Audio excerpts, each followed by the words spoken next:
കോഴിക്കോടുള്ള സ്വകാര്യ ധനകാര്യ സ്ഥാപനത്തിനെതിരെ പരാതിയുമായി നിക്ഷേപകരും ജീവനക്കാരും. നിക്ഷേപകരിൽ നിന്ന് 20 കോടിയോളം രൂപ തട്ടിയതായി പരാതിയുമായി നിക്ഷേപകരും ജീവനക്കാരും രംഗത്തെത്തി. കോഴിക്കോട് നടക്കാവാസനമായി പ്രവർത്തിക്കുന്ന സ്വിസ് ബാങ്ക് എന്ന സ്വകാര്യ ധനകാര്യ സ്ഥാപനത്തിനെതിരെയാണ് പരാതിയുമായി ജീവനക്കാരും നിക്ഷേപകരും രംഗത്തെത്തിയത്. നിക്ഷേപകരിൽ നിന്ന് 20 കോടിയോളം രൂപ തട്ടിയെടുത്തതായാണ് പരാതിക്കാർ പറയുന്നത്. കോഴിക്കോടും മലപ്പുറവുമായി ഈ സ്വകാര്യ ധനകാര്യ സ്ഥാപനത്തിന് 6 ബ്രാഞ്ചുകളാണുള്ളത്.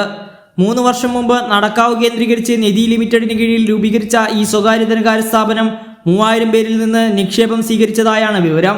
നിക്ഷേപിച്ച തുക പിൻവലിക്കാനെത്തിയപ്പോൾ സ്ഥാപനത്തിന്റെ ഡയറക്ടറായ കടലുണ്ടി സ്വദേശി വസീം പണവുമായി സ്ഥലം വിട്ടതായും തട്ടിപ്പിനിരയായതായും മനസ്സിലായതെന്നും നിക്ഷേപകർ പറയുന്നു. കോഴിക്കോട് സ്വദേശിയായ നിക്ഷേപകനിൽ നിന്ന് മാത്രം 10 ലക്ഷം രൂപയാണ് നഷ്ടമായത്. ഇവിടെ നിന്ന് അന്വേഷിച്ചപ്പോൾ ബാങ്ക് തന്നെ പൂട്ടിപ്പോയിന്നാണ് പറഞ്ഞത്. അപ്പോൾ 10 ലക്ഷം ഇപ്പോൾ മൊത്തത്തിൽ ഒഴുകിയെടുക്കാണ്. ഇവിടെ നമ്മൾ പരാതി കൊടുത്തേക്കാണ്. ഇപ്പോൾ അതിൻ്റെ നടപടി വരിഞ്ഞിപ്പോൾ വിളിച്ച് പറയാമെന്നാണ് പറഞ്ഞത്. നടക്കാവ് സ്റ്റേഷനിൽ മാത്രം 45ഓളം പരാതികളാണ് ഈ ധനകാര്യ സ്ഥാപനത്തിനെതിരെ വന്നിരിക്കുന്നത്. ബാങ്കിലെ ജീവനക്കാരിൽ നിന്ന് പോലും പണം നഷ്ടപ്പെട്ടതായാണ് പരാതിക്കാർ പറയുന്നത്.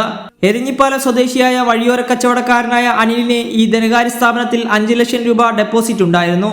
സംശയം തോന്നിയ അനിൽ ഡെപ്പോസിറ്റ് തുക പിൻവലിച്ചത് കൊണ്ട് 20,000 രൂപ മാത്രമാണ് നഷ്ടപ്പെട്ടത്. എൻ്റെ കയ്യിൽ വന്ന് 20,000 രൂപ പോയിക്കുന്നു.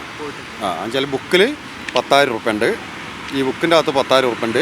പിന്നെ ഗൂഗിൾ പേ എന്ന് പറഞ്ഞിട്ട് പേടിഎം കാർഡുമാരുള്ള സാധനം പീടികയിൽ വെച്ചിരിക്കുന്നത്. അതിലേക്ക് പോണ പൈസ ഒരു 10,000 രൂപേൻ്റെ മുകളിലുണ്ട്. അതായിട്ട് എത്ര ആളെ പിന്നെ മെസ്സേജ് വന്നില്ല. എനിക്ക് എത്ര ആളെ കറക്റ്റ് പറയാൻ പോലെ മെസ്സേജ് വന്നാലേ എനിക്ക് പറയാൻ പറ്റും. ആ മെസ്സേജ് ഇതുവരെ എനിക്ക് വന്നിട്ടില്ല. ഈ സ്വകാര്യ ധനകാര്യ സ്ഥാപനത്തിൽ ജോലി വാഗ്ദാനം ചെയ്തും ഡെയിലി ഡെപ്പോസിറ്റ്, ഫിക്സഡ് ഡെപ്പോസിറ്റ് എന്നീ പേരുകളിൽ പണം സ്വീകരിച്ചെന്ന പരാതിയുമായാണ് നിക്ഷേപകരും ജീവനക്കാരും രംഗത്തെത്തിയത്. കൈരളി ന്യൂസ്, കോഴിക്കോട്.